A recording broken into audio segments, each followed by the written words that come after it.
হেমন্তের আগমনী বার্তা দিয়ে উত্তরের জেলাগুলোতে বেড়েছে শীতের তীব্রতা। পঞ্চগড়ে সন্ধ্যা থেকে সকাল পর্যন্ত কুয়াশায় ঢাকা পড়ে। তেঁতুলিয়া আবহাওয়া কেন্দ্র জানিয়েছে, আজ সকাল ৬টায় সর্বনিম্ন তাপমাত্রা রেকর্ড করা হয়েছে ১১.১ ডিগ্রি সেলসিয়াস। সপ্তাহ জুড়ে তাপমাত্রা ১১ থেকে ১৩ ডিগ্রি সেলসিয়াসের মধ্যে ওঠানামা করছে। ভারী কুয়াশার কারণে যানবাহন ধীর গতিতে চলাচল করছে। এদিকে গাইবান্ধায় কয়েকদিন ধরে শীত তীব্র আকার ধারণ করেছে। বিকেল থেকে সকাল পর্যন্ত ঘন কুয়াশা ঢেকে রাখছে সড়ক ও জনপদ।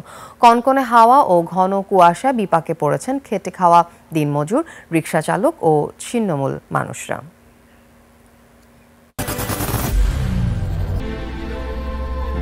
I am Ox.